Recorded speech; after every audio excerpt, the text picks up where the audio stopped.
Welcome, everyone, to the PFF Fantasy Podcast. I am your host, John Macri, fantasy analyst here at PFF. And joining me, as always, PFF's lead fantasy analyst, the great Nathan Jahnke. Nate, how's it going? It's going well. We finally have football tonight. It's the Hall of Fame game, which I know we probably won't see the starters very much. A year ago was the Josh Jacobs game that everyone was concerned about. So there could be something that happens that we don't see coming. So definitely excited to have football back on my TV tonight.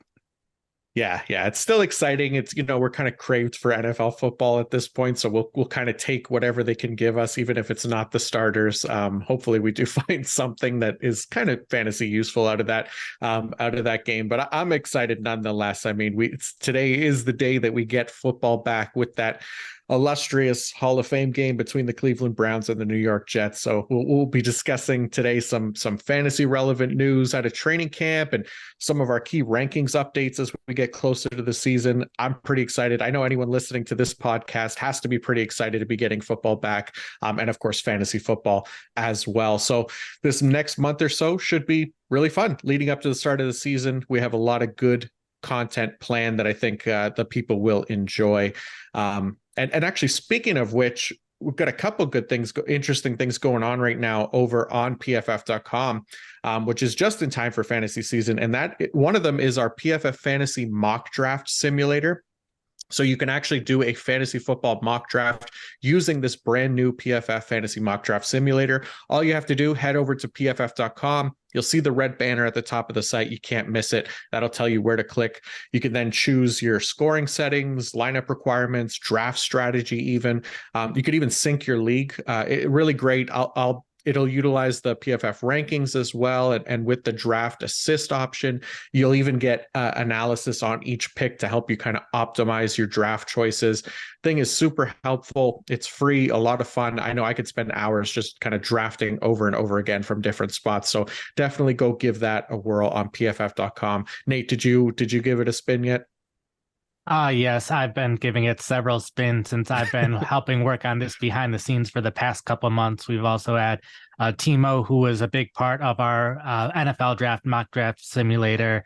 He's done a ton of work on this as well as our tech team. So shout out to everyone there who's been working on this, but definitely fun to do these drafts and try to just come up with strategies of if I draft someone in this round, how things will look in the next round and the round after that. A big part of it is just seeing the percentages of how likely someone is going to be available in the next round. So, can make your strategy based off of that. So definitely have had a lot of fun doing several drafts and will continue to be using the mock draft simulator to prepare myself for my upcoming drafts. Nice. Yeah, it's so good. The team did an awesome job on it. It's definitely fun to play around with. So definitely check that out. And then we also have a very cool contest going right now, which you can also find on PFF.com. And what it is a fantasy punishment contest that'll give you and a friend a chance to win VIP treatment at any Sunday night football game this season, as well as a lifetime subscription to PFF Plus. All you have to do is submit a video of your fantasy league's last place punishment to the link on the site to get your entry in there. You'll get tickets to a Sunday night football game of your choice. You get to meet the boss, Chris Collinsworth, and tour the commentator's booth. You get that lifetime sub to PFF Plus as well. One hell of a prize if you ask me. So you just type in PFF punishment contest into your Google or Bing, whatever you're using, and that'll lead you there. You can also find it on the @PFF Twitter account and on PFF.com. So if you have a great league punishment that you think gives you a shot at that awesome prize, definitely go submit that now. All right, one more piece of housekeeping before we get into the bulk of this episode, as we want to give a quick shout out to our presenting sponsor, Fabric by Gerber Life. As a parent, your child's well-being is your top priority. You want to see them chase their dreams, embrace life's adventures, and thrive in this world. But you also know life can be unpredictable, and that's why it's important to plan for the unexpected so they can continue to thrive no matter what. Fabric was designed by parents for parents to help you get a high-quality, surprisingly affordable term life insurance policy in less than 10 minutes. Fabric has flexible policies that fit your family and your budget with quality policies like $1 million in coverage for less than $1 a day. Get your personalized quote in just minutes and then apply when it's convenient for you. It's all online and on your schedule. You can go from start to covered in less than 10 minutes with no health exam required. Join the thousands of parents who trust Fabric to protect their family. Apply today in just minutes at meetfabric.com/fantasy. That's meetfabric.com/fantasy. meetfabric.com/fantasy. Policies issued by Western Southern Life Assurance Company, not available in certain states. Prices subject to underwriting and health questions. All right. Like we mentioned earlier, tonight is the Hall of Fame game. Really the first preseason game of NFL football between the Browns and the Jets. Nate, you got your Myles Garrett jersey on. I love it. I don't care how insignificant this game might end up being. I know I'll be tuning in just on the chance that we get some juicy fantasy nuggets from this one. And also because I'm starved for NFL football at this point in the offseason. Nate, what do you think might be some of the top storylines to watch for in tonight's prestigious Hall of Fame game? Sure. First off, when I'm looking ahead to a preseason game, I'm looking to what these teams did last year in the preseason, especially when it's the same coaching staffs like we have here. And last year, both the Browns and the Jets played their starters the first drive of their first game, didn't play them all in the second game, played them pretty significantly in the third game. Hall of Fame games, obviously a little weird because they are playing 4 games, so it's a little up in the air what they can do. I think with the Jets, probably the biggest storyline in the game that's relevant for fantasy is the Jets running back battle. We know Breece Hall won't be playing in this game.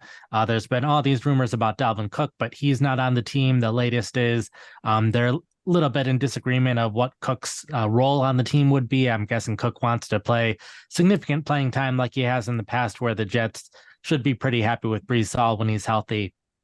But there's that backup position that they will be fighting for, that we should see a bit of rotation among these running backs, or it'll be interesting to see who all is playing, how often they'll be playing. Michael Carter has been that kind of main guy these past few years, but Zonovan Knight played well at the end of last year. They drafted Abani Kanda in the 5th round. So that's 3 running backs that I could see seeing significant playing time throughout the game. They only have 2 other healthy running backs on the roster, so they will have to be using some of these guys throughout. So I think that should give us a pretty clear indication of what they're thinking now for who will be the number 2 running back or number 3, or how these guys might be rotated in and out. And especially if Breece Hall, for whatever reason, has to miss a game or 2 to start the season, then we'll definitely have a fantasy relevant running back in this group. Nice. I like it. Yeah, it'll definitely be interesting to see who kind of emerges behind Breece Hall there if he's healthy for the season, and if they don't end up agreeing with Dalvin Cook, who just continues to give us things to talk about as he's kind of bouncing all over the place in the news. But yeah, I there's a couple things, like, at least for me, I do kind of, I'm slightly interested in like a Dorian Thompson-Robinson, the 5th round rookie quarterback out of UCLA for the Browns. Kind of an interesting prospect. Ran for over 2,500 yards as like a mobile quarterback in his college career. I just curious if he could beat out Josh Dobbs, Kellen Mond to be Deshaun Watson's backup this season. But most importantly, I think, for me anyways, is the defense, the IDPs, specifically the Browns linebackers, to see kind of what that deployment looks like with new defensive coordinator Jim Schwartz coming in. I probably won't get much info on that one this game, but I'll definitely be looking for it. So we'll see. It should be interesting. Browns are 2.5-point favorites I believe, for anybody wild enough to bet on this one. Yeah. All right. There's also some interesting Brown stuff as well, of like who is and isn't playing at running back. How much Jerome Ford is playing. Donovan Peoples-Jones and David Njoku played a lot last preseason. If the Browns view them as elevated enough starters that they're amongst the players that don't need to play. And then the Browns have a pretty clear top 3 wide receiver. There's a ton of guys who could be their number 4 wide receiver. David Bell was their primary number 3 last year, but is a step further down the depth chart now with Elijah Moore, Michael Woods, Anthony Schwartz, Demetric Belton, Dalen Ballard, and then Darden all saw playing time last year. They drafted Cedric Tillman. They have 30-year-old veterans, Jakeem Grant and Marquise Goodwin. So they have a good 7 or 8 players fighting for 2 or 3 roster spots. So for the Browns, that's probably the most interesting thing from a fantasy perspective, since one of these guys is only an injury away from seeing significant playing time this year. Nice. Yeah, there you go. So there's a few fun things at least to look forward to tonight. Definitely going to be watching, but let's take a look at some updates out of camp here and start with the player who has the highest ADP for fantasy this season, and that is Cooper Kupp, wide receiver for the Los Angeles Rams, apparently dealing with a hamstring injury that is expected to keep him out a couple of weeks. Obviously a bummer, as he's already coming off an injury from last season, and these soft tissue injuries tend to be a pain in the butt, or in this case, the hamstring. Nate, we both have Cooper Kupp in our top tier of wide receivers heading into this season. Any concerns at all that this injury maybe keeps him from playing in week one? Not too concerned about week one. A lot of times when we see these injuries in training camp to a veteran player, they end up holding them out longer than they necessarily need to, just because why not be cautious when there's no real action for another month or so. So it sounds like he should be ready for week one. If anything, there's a chance he might have a little bit slower of a start just because he isn't practicing as much now, but still probably drafting him where I am, since if he has 1 or 2 bad games early in the season, that's not going to make or break your fantasy season. Mm-hmm. Yeah, for sure. Not too concerned there. If it were to happen, it's probably worth noting, like somebody like Van Jefferson led the team in routes run last year when Kupp was out, from weeks 11 on. Then you had Tutu Atwell, who became a bit more interesting over that span as well. He led the team wide receivers in target rate when Kupp was out at 19.5%, and was actually 5 points higher than Van Jefferson. So could be a name to watch as well, but that's really only if Kupp misses time as kind of those deep flyers, assuming those guys get increases in offensive snaps. Some positive news: Javonte Williams, who tore both his ACL and his LCL in week 4 last season, is now back practicing in full without limitations already for the Denver Broncos. I think this probably comes as a surprise to pretty much everyone, as kind of the clear consensus as far as expectations go were that he could potentially even miss the start of this season, or at the very least be eased into action. Well, it's the first week of August, and apparently that hasn't been the case. He's on track for week 1. Nate, Williams, his ADP is still outside the top 24 running backs pretty much everywhere you look. Are you optimistic about him potentially being worthy of a top 24 running back pick as things stand right now? Yeah, I think he's definitely getting closer to that. I know Wednesday they did limit him a little bit, but it sounds like that was the plan heading into the day, not necessarily a setback of any kind. So I think Williams definitely has that potential. I think it was last week where I wrote my player profile on him, and really looking at the history of Saints running backs, I think Williams definitely has a lot of potential this year. The Saints, with Sean Payton as their head coach in the past, who's now the coach of the Broncos, he had guys like Reggie Bush, Darren Sproles, Alvin Kamara, all top 5 fantasy seasons at some point in their career, in large part thanks to their receiving. It was basically 50% of the seasons where the Saints had a running back with 90 or more targets. So I think Williams, who saw, I think it was an 11 target game early last season, definitely capable of being a receiving back. Samaje Perine, of course, there as well, traditionally has been a receiving back as well. But I think Williams, if he's healthy, would get the majority of that role. So I think the potential is definitely sky high. It's just that risk of, is he going to be as efficient as he was? And I don't know if we will know that answer until week 1. So I'm guessing his ADP might not rise too much because we just don't know how efficient he will be compared to how he's been in the past. But I think he's definitely a gamble worth taking when you're doing your fantasy draft. Yeah, for sure, especially at his current ADP. I know I have him currently, I think, as my RB24 in my rankings. I think as we get closer to the start of the season, we might see it bump up a little bit as far as the ADP goes, assuming he doesn't experience any setbacks or anything like that. He's already risen a 2.5 spots on Underdog in the last week, which puts him at RB27. It was only a couple of weeks ago he was as RB28 in the 9th round, now kind of creeping up into the 8th round of drafts. And then on the flip side of this, Samaje Perine has dropped a couple spots in ADP over the last couple of weeks, which obviously these things go hand in hand with one another. But I do think Perine could be a very valuable handcuff in the case that Williams does have some struggles or setback or whatever it happens to be, doesn't get that full workload like we're expecting. I think, there's a possibility of that. And in that case, at least, Perine will still hold significant fantasy value this season. So I think he's still worth a shot, especially as his ADP starts to fall a little bit and Williams rises.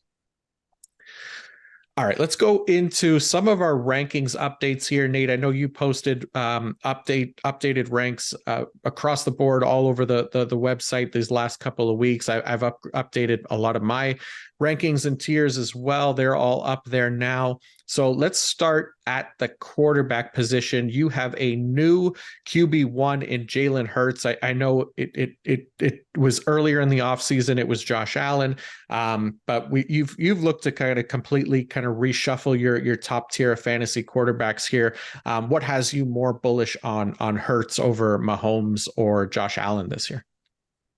Sure. First off, those three quarterbacks, they're all right next to each other in the rankings. Basically, you can't go wrong with any one of them. If one of them's picked, definitely happy to get the other one. But a couple of things with Hurts that just kind of stood out thinking about it more of why I feel like he's a little bit safer of a play. Part of it is simply his age and the age of his receivers. He's the youngest quarterback of the three by about 3 years. So he's at a point where he could still be improving, where we typically don't see players at Mahomes or Allen's age really getting too much better than where they're currently at. So I think Hurts, especially as a passer, has room to grow a little bit, especially with his receivers. He still has A.J. Brown, Devontae Smith, and Dallas Goedert, all still relatively young as well. All could still be improving, where with the Bills and the Chiefs, their top receivers a little bit older in age, at a point where we could start see a decline with Stephon Diggs, who's 29, Travis Kelce, 33. And both of those teams have more uncertainty at receiver. Both of them lost two of their top 5 players from last year. Both added rookies. Both have made some other moves as well, especially with some veterans that aren't as big of names. So I think just with some of the uncertainty and having to learn to interact with new receivers, I think it's a little safer with Hurts, knowing the receivers that he has and knowing that he can still get those quarterback sneaks for a lot of touchdowns and has that rushing upside. And then the last thing I noted, we have our strength of schedule tool at PFF that we have up and running for the season. If you look at their week 15 to 17 schedule, Hurts has the easier schedule for quarterbacks over those 3 weeks compared to the Bills, who have the most difficult one, and then the Chiefs, just a slightly worse one than Hurts. So because of that, I end up with Hurts a little bit higher. He's typically the third one off the board at ESPN, second one on Underdog. But if I had the choice between the three quarterbacks, I'd probably be taking Hurts. Nice. Love it. Yeah, I'm 100% with you. I got Hurts as QB1 as well. I think for me, he kind of proved it last year that he kind of belonged in that top tier conversation. And then, like you said, you add in, how significant his improvements were as a passer, could potentially even improve further this year. He even exceeded Allen and Mahomes in certain categories last year as a passer, which like turnover worthy play rate was better. Adjusted completion percentage was better. On top of that, the rushing upside, the passing weapons, like you mentioned. He's been staying QB1 for me. Just love Jalen Hurts, but you're right. It's really super close here, and you'd be happy to get any one of those three as your QB1 for sure. Yeah, well, no, with Hurts, you mentioned his turnover worthy play rate was, I think, second best among quarterbacks, just behind Justin Herbert. Turnover worthy play rate is a pretty stable stat from one year to another. So that's something where we can expect Hurts to stay pretty good at that, where big time throw rate's a little less consistent. And that's something where Allen, I believe, was number 1, Mahomes number 3 among quarterbacks last year. So we could see those numbers more likely to change than Hurts's turnover worthy play rate. Mm-hmm. Yeah, and especially helpful in those leagues that score more than -2 points for an interception as well, right? A lot of leagues penalize that a lot more, -4. Some of them are even harsher than that. So definitely something to consider there with Jalen Hurts. All right, it's been a while since we really talked about Anthony Richardson as kind of a feature. I know we touched on him in our draft strategy piece a few episodes ago, but really it was way back in our first episode that we covered him in more detail. And at that time, we were looking at the underdog ADP from post NFL draft, and Richardson was going as QB 10 as one of the biggest risers at that time. And since then, he's cooled down a bit. He's kind of been flip flopping over the last few months between QB 11 and QB 12 over there. He's QB 12 on Sleeper. He's QB 16 on ESPN. But this last week, he has been taking all the first team reps in camp over Gardner Minshew, which is significant because there was at least some concern that Minshew was going to start the year, but that isn't looking that likely right now, especially as the fan base gets all hot and bothered over some of those camp highlights from him. I have Richardson as my QB9. I'm very high on him. I just wrote up a piece for PFF.com that goes into detail all the reasons why I love him as kind of the high upside swing to take at the quarterback position in drafts this year. Not the least of which is that athletic and rushing ability combined with the pairing up with Shane Steichen, who just oversaw a lot of what allowed Jalen Hurts to take some big leaps as an NFL quarterback and as a fantasy quarterback. I think even if we expect Richardson to have his fair share of struggles as a passer, which should definitely be the expectation, if he's going to get those goal line sneaks like Hurts last year, and he's taking off and running the ball 5-6 times a game, he could do some pretty significant damage for fantasy. And if he hits that 700 rushing yard total, while also passing for even just like 2,500 yards, that's still potentially it could push him into the top 10 of fantasy quarterbacks. And I think it's kind of well within the realm of possibilities for him as a rookie. What do you think about Jalen Hurts getting the first team reps this week? I think it's definitely good to see. Definitely helps him this season to be practicing right now with the wide receivers that he'll be throwing to in the season. We had Sam and Steve over at our NFL podcast over at Colts Camp earlier this week, so they got to see him in action, and you can watch their podcast to check out what they had to say about Colts Camp. But he bulked up even compared to where he was in college. I was calling him a bigger Jalen Hurts right after the draft, and now he's even bigger, so that should help him even more with those 1 yard sneaks and being able to score touchdowns at the 1 yard line. I don't have him quite as high in my rankings just because there are a few quarterbacks that just have so much of a track record of being a top 10 fantasy quarterback, guys like Kirk Cousins, Dak Prescott, as well as guys who stepped up last year, Tua Tagovailoa, who whenever he was healthy was a clear fantasy starter, and Daniel Jones, who now has a lot more receivers than he had last year. I could see that going well. So it's just a risk reward kind of thing where I can trust those other quarterbacks a lot more, where Richardson definitely has that potential to be a top 5 quarterback this year, but there's also that potential that he doesn't do as well to start off. So because of that, I have other quarterbacks higher, but definitely would love to pair Richardson with one of those other quarterbacks if I don't end up with a top 6 or so player. And I think I'd be very happy with that strategy as well. Mm-hmm. Yeah, I think that's fair. And honestly, I don't know, even in leagues where I've drafted Richardson as my QB1, I don't know that I'd be starting him like week 1, for example. I'd probably start maybe my backup guy who's a little bit safer, and then just kind of see what he looks like, what the rushing utilization is for him and things like that, and then potentially move him into the starting lineup after the first 2 weeks of the season. But I think, yeah, just based on the upside that he could, if he does get the usage and does the damage with his legs that I expect him to, that's kind of where he could potentially come in and be a true top 10 fantasy asset. So excited about Richardson, but you could read more about that on pff.com if you would like. All right, before we go any further, I do want to shout out one more of our sponsors, the good folks over at DraftKings. Want to get in on the fantasy action, but sick of managing your roster? Sick of player injuries ending your season? With Best Ball on DraftKings, you get the best of your team all season long. This year, Best Ball on DraftKings is bigger than ever with $10 million in guaranteed cash prizes up for grabs. For a limited time, you can join DraftKings' largest Best Ball contest ever and get your first entry back in DraftKings dollars as soon as the draft is finished. Act now before this offer expires. To start playing Best Ball, download the DraftKings app using code PFF, enter DraftKings Best Ball Millionaire Contest, and snake draft your team for the season. Each week, you'll automatically rack up points from all your top scorers. No ads, drops, trades, or I should have played him instead. Teams with the most points by the end of the season will have a shot to take home the $1 million top prize. So what are you waiting for? Head to the DraftKings app and sign up with code PFF and start playing best ball today. Join the DraftKings $10 million best ball tournament, and you'll get your first entry back in DraftKings dollars, only on DraftKings with code PFF. Gambling problem? Call 1-800-GAMBLER, one per customer, opt-in required with $10 entry fee, bonus issued at 10 DraftKings dollars. Age and eligibility restrictions apply, void where prohibited. See DraftKings.com/promotions for details.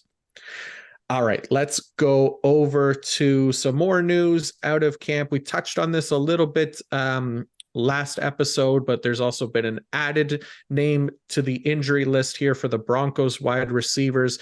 As we know, Tim Patrick tore his Achilles in camp earlier this week, but then KJ Hamler even was dealing with some kind of heart issue where the team had to release him as well. Nate, I know, or at least how has this news with some of the depth options for Denver kind of affected your ranking, if at all, for the starting receivers for the Broncos?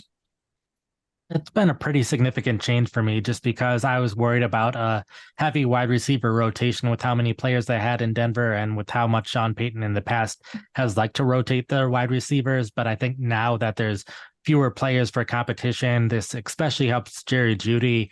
I was concerned that Tim Patrick would play more of the role of what we saw with Michael Thomas in recent years, and even before that, Marquez Colston, who was a pretty consistent top 20 fantasy wide receiver over a 6 or 7 year stretch. And then Thomas, of course, top 7 fantasy receiver over a 4-year stretch. So both of those wide receivers, what they really did well was hitches and crossing routes. So it was pretty consistent between the two, even though they were different wide receivers. Jerry Jeudy's been pretty consistently better than Courtland Sutton at those routes in recent seasons, where Sutton's been a little bit better in all the other kind of routes. So to me, that makes it pretty clear that Jeudy's probably going to be the guy that's, we know talent-wise, he's the best wide receiver option on the team. But now I think he also best fits what the Saints want, or the Broncos, I'm thinking Sean Payton still, what the Broncos want to do with their offense. So I think that definitely helps Jeudy. And then also looking at what Broncos offenses have done in recent past compared to what the Saints offense was doing. The average depth of target for the Broncos wide receivers, especially on some of those same routes, was 3 to 4 yards higher. So these should be shorter routes that they're running, shorter hitches, shorter crossing routes. So should be a little bit easier to make accurate passes, to make those catches. So even if they aren't averaging as many yards per catch, they should be catching more passes, which definitely in PPR leagues is helpful. So for me, this moves Jeudy into my top 20, moves him up to 19, since I know I had been pretty low on him both this year and last year as well. But seeing him consistently get better each and every year has definitely helped. And then even Courtland Sutton, I have at wide receiver 42 now, which ADP hasn't quite caught up with that yet. So I could see Sutton being a value. And I don't even know if ADP will catch up to him, since he's just someone that was good, but hasn't really come back the same way we expected after his injury. But there's definitely a chance he can rebound better. We've seen some other wide receivers do well in those past Saints offenses before. And then also the rookie Mims, I have up to wide receiver 72 now. Definitely should see more playing time than what we expected, but I also expect there to be at least some of these other wide receivers on the roster seeing playing time. Marquez Callaway, a former Saint who played a lot specifically in running situations. So I expect Callaway to still see a decent amount of playing time, just not being as big of a factor for fantasy football purposes. Yeah, I think that makes a ton of sense. And yeah, I know, specifically one of the players that I still really like is Marvin Mims. You mentioned him. He was one of my guys kind of heading into the NFL draft, and we talked about this on kind of the scheme changes episode as well, where Sean Payton might not get Russell Wilson throwing the deep ball as often, but it could still be part of his game. And if it is, Marvin Mims was arguably the best deep threat in this entire rookie wide receiver class. And he also scored incredibly well in a lot of the 2-year stable metrics for wide receivers in this rookie class coming out of college. And yeah, like you said, there could be an opportunity for him there to kind of emerge as a big play threat now with maybe some fewer obstacles in his way as far as the path to snaps go. So he's risen significantly for me as well. I think I have him as wide receiver 70 in a very similar range as you. So yeah, I'm allowing myself to get a little bit more exposure to Marvin Mims in later rounds of drafts as well. But yeah, I think everything else there definitely makes sense as far as moving those guys up. All right, let's go on to another wide receiver that has kind of moved up the ranks for me at least, and that's DJ Moore with the Chicago Bears. Previously, he was wide receiver 25 to me. I've moved him up to wide receiver 21. So as depends how you look at that. It feels like a big rise for me at least, and not just because there are some absolutely fire camp hype videos coming out of him and Justin Fields, but more because I've come to the realization that if I'm as big a believer in Justin Fields taking a big step forward as a passer this season, which I am, then DJ Moore is going to be, I think, by far the biggest contributor to that progression outside of Fields himself. We've seen what adding a number one wide receiver can do to help the development of quarterbacks who maybe hadn't quite reached their potential yet, even just last season with guys like Jalen Hurts getting AJ Brown, Tua Tagovailoa getting Tyreek Hill. I don't think there's any reason that DJ Moore can't have a similar effect for Justin Fields, because ultimately I do think Moore is and can be that true number one wide receiver in Chicago. H's been exceptional since entering the league. He's ranked 20th among all wide receivers in that span in PFF WAR. We've seen him be the most valuable non-quarterback for Carolina in that span as well in terms of WAR, even over guys like Christian McCaffrey, Brian Burns, James Bradbury when he was there. So his impact in joining the team probably shouldn't be understated. And I just love this fit for both guys this season. I think one of the things that I think is particularly important for Fields and this offense as a whole that Moore brings to the table is that after the catch ability, which admittedly isn't something that we necessarily saw as much last year, but it typically has been a big part of his game, and it could allow for a lot of that bonus yardage to tack onto Fields' passing totals as well as he gets back to that this year. So I think that's something that is especially important here for Chicago, because that yak production, like I said, was an area that Fields got little to no help in last season. I think he ranked 35th in the league in percentage of his passing yards that came after the catch among quarterbacks with at least 100 dropbacks, where you look at someone like Patrick Mahomes, for example, who led the NFL in passing yards. He ranked 4th in yak production, so got a lot more help in that area than people realize. Moore, just 26 years old as well. So I've become a lot more bullish on him and Fields as well for this season. But what are your thoughts on DJ Moore this year? I have him at wide receiver 22. I don't think I've really moved him too much at this point. Like I did, one of my first player profiles was on Moore, and this past week doing league winners did it on Justin Fields. And some of those pieces I'm really trying to dig into the numbers like I did with the Broncos wide receivers and looking at specific routes and stuff. But looking at Moore and Fields, it all just comes down to, can Fields play better as a quarterback than what he has in the past in terms of throwing the football, getting the ball out earlier so he's not sacked so much. Those will be the huge things that'll determine how good Moore is. I think Moore has played with pretty subpar quarterbacks in Carolina in the past. So I think even if Justin Fields doesn't improve too much, Moore can still pretty consistently be in your fantasy starting lineup. The concern is if he keeps getting sacked too much or keeps running too much, it could just decrease the volume for Moore too much. But he also has that upside of if Justin Fields takes a pretty big step, and there's plenty of room for him to take a big step here, that Moore could be a top 10 fantasy wide receiver. And I think there's probably 30 to 40 guys that have top 10 upside, but Moore is definitely in that conversation. And I think even though he's changed teams, he has that floor as well as that upside. So happy to get him in that 21 to 25 range among wide receivers. Nice. Yeah.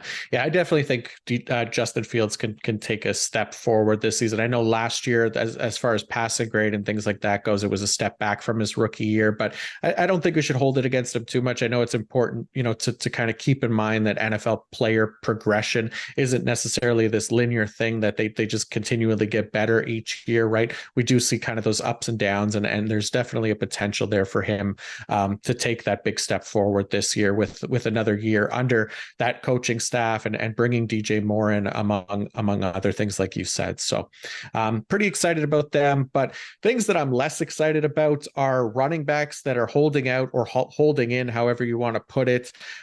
We did kind of touch on this Jonathan Taylor situation last episode, but it continues to get interesting. The longer it goes, apparently teams will be calling about potential trades for Taylor, including rumors of Kansas City, who ironically passed on Taylor in the 2020 draft in favor of Clyde Edwards-Helaire. Nate, as of right now, what would you say the chances are that Taylor plays week 1 for the Colts this season? I think it's still a pretty decent chance just because there's not too many other routes that this can go.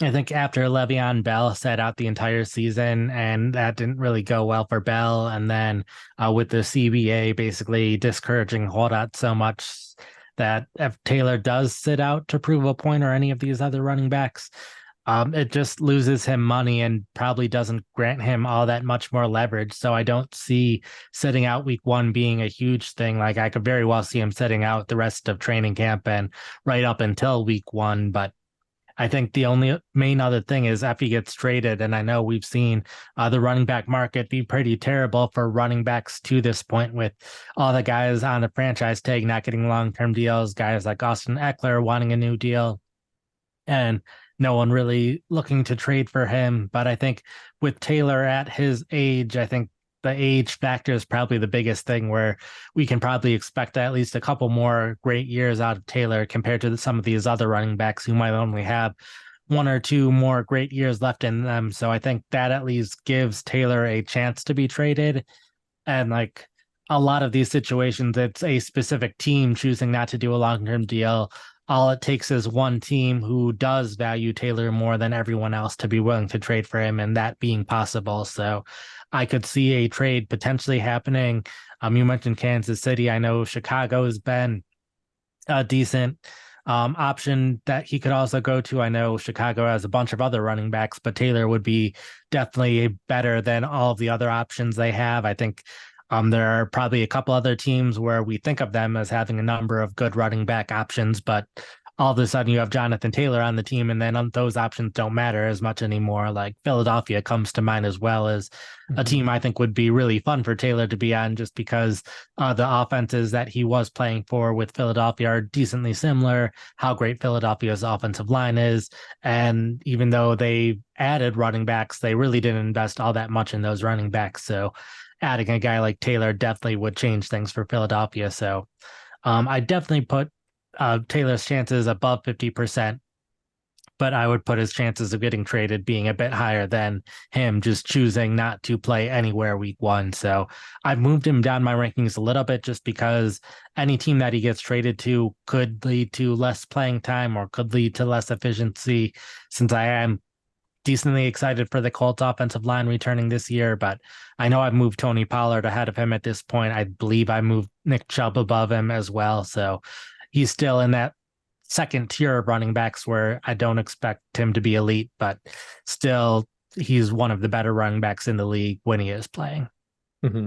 Yeah, it's one of those ones you just don't love it. It's hard to feel too excited about him. I know he's going later for me as well. I have him as RB8 right now. I probably wouldn't be afraid to drop him lower than that if this continues to look bad. But like you said, it depends if he does get traded, where he gets traded to.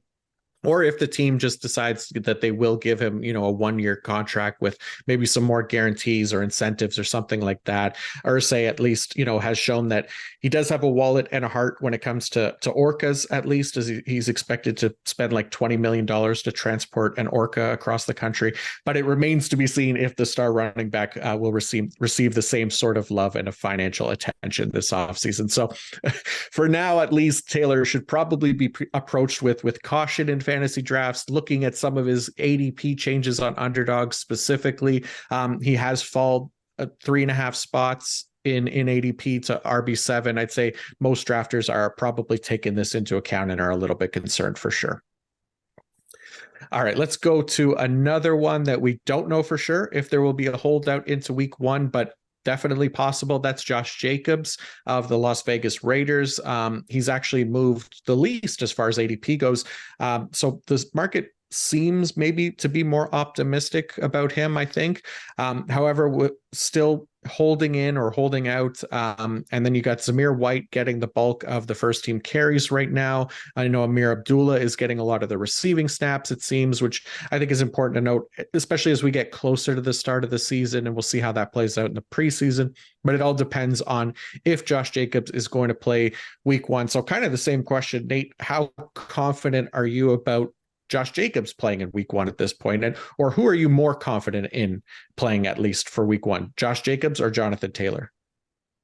At this point, probably Taylor. I feel like I've heard a little bit more buzz about Jacobs wanting to potentially prove a point and like make his voice heard and those kind of things, where Taylor, I think the only real things that I've heard out of his side of things is denying any injuries that he currently has when those kind of reports were popping up. So Jacobs, I think RB9, and he, like, after you get outside of the top 10 running backs, you get into guys who are in committees or just talented players who aren't seeing nearly enough playing time. Jacobs, for me, feels a little hard to project, even if he's healthy, just because he saw so many carries last season. And it's hard to see that being really sustainable in this day and age at running back. He was seeing well over 80% of the team's carries, which at best, most other great players are around in the 60s. So I could see a pretty decent drop off in carries, especially once he is back after they're more confident in Zamir White, just to protect Jacobs from injury a little bit more than what they've been doing, reducing his carries that way. So I do have him near the end of the top 10, but like I was saying, like Aaron Jones is someone who's only a couple spots lower, but Aaron Jones is a great player with not as good of a quarterback anymore, who has a good competition in AJ Dillon. So there are things that could go very wrong for him. And like Travis Etienne, someone not too far behind, they drafted Tank Bigsby, who's they've only been saying good things about him all training camp long. So you go much further than where I have him ranked, and you get into some real question marks at running back, where Jacobs, once he steps back on the field, then he's a pretty safe top 10 option. Yeah. Yeah, that I think that's the key, right? Yeah, you do you want to bet on that top 10 potential, or do you want to go the safer route with like a guy like a Jones or a Travis Etienne? Not that, like you said, it's really that safe, because there is a pretty decent difference there, but hopefully these guys can figure it out. And yeah, we'll see what happens with Josh Jacobs. But there is one more running back who is also holding in, and that is J.K. Dobbins with the Baltimore Ravens. Jim Harbaugh was asked about Dobbins still not practicing or participating in practice right now, and if that is becoming a concern. And his quote was as follows. He says, "I don't know. It's a fair question. And there is a point in time when it does become a concern because," and he knows, JK and I talked last night. We talk a lot. He wants to be out. He needs to be out there just like any player does. Other than that, there's nothing else I can really add because I don't know when he's going to come back, but I know I'm going to be really happy when he does." So obviously, without any clear timeline of when Dobbins will be back practicing or even playing on the team right now, any real concern for you with his availability now for week one? Not too much. It's a similar thing where I very much would expect him to be back at the start of the season, since if he doesn't get a new contract, there's really not too many other options, and I don't really see him getting traded. So I think he'll be stuck in Baltimore this year, so I expect him to be the top guy. I have him just outside my top 20 running backs, since he should see the majority of the carries at the running back position, but it's the same thing as usual. They have Lamar Jackson, who has the rushing upside. They have Gus Edwards, who is good to get 10 carries and 50 yards each game, so that also cuts into Dobbins' upside.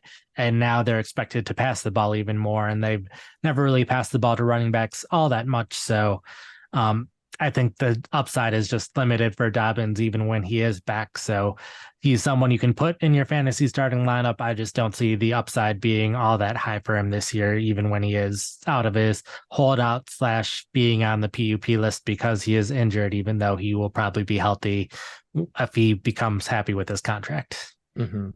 Yeah, it's a good point. And the team even brought in Melvin Gordon a couple of weeks ago. And funny enough, he was the one that actually kind of broke the news. I'm not sure if it was on purpose or not that Gordon or that Dobbins was sitting out, because for the most part, I think there was still the thought that it could be injury related, but it does seem to be a hold-in situation. So yeah, I can't imagine this one carries into week one.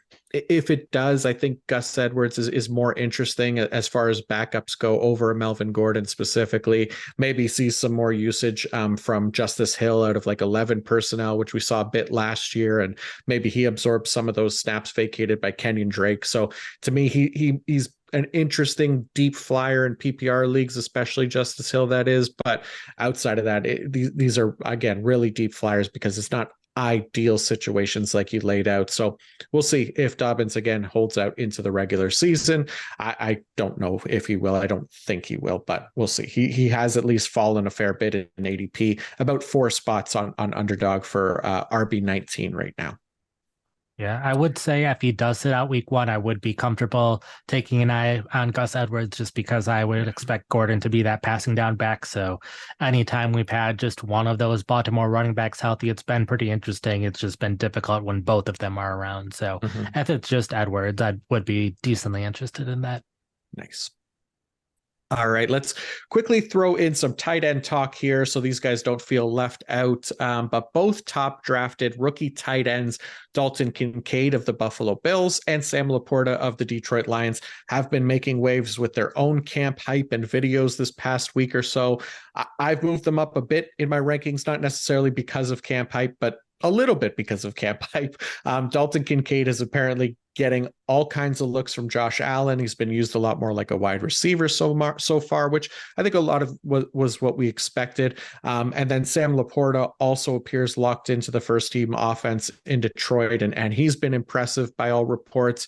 I know we typically don't love rookie tight ends for fantasy purposes, but if both of these guys are used significantly more just as receiving weapons, then that certainly helps their chances of emerging as consistent fantasy assets. Nate, what do you think here? Are you buying into the rookie tight end hype here as news, or is this just noise for you? I'm definitely buying into the Kincaid hype, and that it's more or less what I expected going into it, because you're viewing it more as he's a wide receiver more than he's a rookie tight end. And we've seen rookie wide receivers do great things, and they lost all of their slot receivers this offseason. Cole Beasley, Isaiah McKenzie, Jamison Crowder, all their slot receivers from last year are gone. Even late in the season, Nyheim Hines was basically playing slot receiver in a altered role, but that was at least where he was lining up, and now he's on injury reserve. So viewed Kincaid as their slot receiver, and I believe he will continue to be their slot receiver. And in this offense, historically, the slot receiver has gotten a ton of targets and a ton of yards. And the Bills have limited other options outside of him and Stephon Diggs. And Gabriel Davis is good for big plays, but he hasn't been all that consistent. So I think there's definitely room in this offense for Kincaid to put up big numbers. And that I think has a chance to be top 5 fantasy potential. There's also a chance that he's outside of the top 12, just depending on how much of this is hype versus how much they ease him in. So definitely want to draft another tight end if I'm drafting him. But with Kincaid, I think he's one of 2 tight ends that I think has top 5 upside that's not getting drafted among those top 7 or so tight ends. And then Sam Laporta with the Lions, I think he should be the starter on the team. I think it was Shane Zylstra who landed on injured reserve, so that's one fewer tight end that he has to compete with. But I could see him being the starter and getting significant playing time. It's just a matter of how good he can be as a rookie with that playing time, since I think that playing time was always going to be there. And if he can play well, then he can be a fantasy starter. But if not, then he won't. And it's just a late round flyer kind of situation. Yeah. Yeah. I tend to like kind of both guys, either one or the other. I'm not going to try to draft both of them for sure, because like you said, there is the risk with either one. But I do think like there's, at least for Laporta's case, the Shane Zylstra news is kind of important, at least because of, the way that the Lions used him in the end zone and in the red zone last year. He kind of became their go-to target after TJ Hawkinson was traded. He ended up with 4 touchdowns last year as well in the red zone. So, with him injured and out of the picture, it at least opens up a path a little bit more now for Laporta to get some more of those end zone looks in that regard, if he wasn't going to already. So, interesting stuff there. Okay, that is going to do it for the fantasy football portion of the podcast. I hope you all enjoyed that, as we will continue to bring you all the relevant fantasy news and information all season long to help you dominate your leagues. But now, as we do every episode, we move on to our random head-to-head draft battle extravaganza. I'm just going to keep changing the name each time until we find one that really works. Last time we drafted the top green characters, which was a fun one. Although I am surprised in hindsight, neither of us took the Ninja Turtles after it was mentioned on Twitter. But alas, it looks like I get the win unofficially. The poll's still going, so hopefully putting an end to my losing streak here. Nate, that means you get the first pick as we draft the best months for all of sports. So this is good, because coming out of July, I'm willing to bet neither of us have that one on our list. So best month for sports. What do you think? Yeah. First off, apologies to the Teenage Mutant Ninja Turtle fans. It was hard for me because I would only pick a turtle and I couldn't pick which of the turtles I would want to pick. So having too many good turtle options kind of canceled them all out for me, which is why I didn't end up picking one. But best sports months, I did my research, and it was very clear when doing my research which writers were football fans and which were not, because the results changed significantly. So I'm trying to go with a safer bet with my first pick, which I think pleases everyone at least a little bit. I'm going to go with October for number one. There's NFL season going on. College football is finally in conference play at that time. The World Series is that month. Start of the NBA, start of the NHL, Major League Soccer playoffs are starting. So with so many sports going on at the same time, I don't think there's any other month where you have all 4 sports, plus if you count soccer, soccer is probably fifth. So having all 5 sports going on at the same time and playing at various high levels at the same time, the safest one where all those things are going on. Yeah, that was my top choice as well, just because of the amount of sports that we're getting in that span. And my second one, okay, so or my second ranked one, it was kind of a tie. So I'm hoping to get both. I'm going to be devastated if you get either one, but I'm going to go with April. So April is the start of like the NBA playoffs, the NHL playoffs, which are amazing, and of course the NFL draft. So that's one of my favorite times of the year. So I just did not want to lose out on potentially having the NFL draft and the NHL playoffs as my top pick. So I have to go with April here. There, I did have them number 3, and I deleted them from my list now, since I figure it's going to be harder to remember who picks what, because we're picking months for this one. But with my next pick, I will go with January. Happy to go with a more football heavy one after going with a more well-rounded one. But we have basically all of the NFL playoffs now outside of the Super Bowl, the wild card round, divisional round, and conference championship round. College football, we have the championship game. We have all of the top bowl games, and we still have the NBA and NHL going strong during that month. So definitely picking it for all of the football reasons, but there's also other sports going on too if you need something to watch those other days. Yeah, January was the other one for me, so whatever. All right. My next one. Okay, this one I think is kind of underrated, at least from like what the list that I looked at. But to me, it's June. So you get the NBA and NHL finals in here. Typically, I know there's no football in this month, but Man, it's there are other football months that are great, but I really obviously enjoy the NHL. Like Stanley Cup Finals is the best. But you also in the same month that you get those finals for NBA and NHL, you also get their drafts as well. They do them pretty close together, so that's why June makes it in there for me. You get the NBA, NHL, and finals for both of those sports and their drafts. So obviously, I'm going draft heavy here with April and June, but those are my first two picks. There, I did have June as my fourth, so we were in consensus about what the top four are.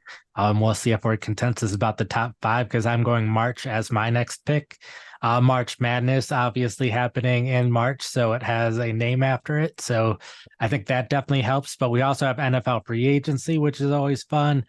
Major League Baseball opening day next season, as well as this past season has been in March rather than April. So get MLB opening day in there and also get the NBA trade deadline since NBA arguably has the best trade deadline of all the sports. So, and of course, NBA games are also happening and NHL games are also happening. So, along with all these fun different days for sports and March Madness going on, also have normal sports leagues just doing their normal stuff. Yeah, for sure. March was up there for me, and yeah, it was all the trade deadlines are so much fun. There's NHL trade deadline there too. So, all right. So my fourth pick, yeah, my third pick. Sorry, my third pick. I'm going with December. So for December, I could finally talk football here. The fantasy football playoffs begin in December, which we love. Obviously, we're coming to the end of the NFL regular season. As far as hockey goes, there's still hope usually for my Detroit Red Wings in the NHL, so that's nice. And then you also get the World Juniors, which is also hockey in December. I know that's maybe more of like a Canada and international thing, unless there are hockey fans in the US. There's plenty of hockey fans in the US, and the US does well in World Juniors as well. But yeah, that's a nice one for me. I love December.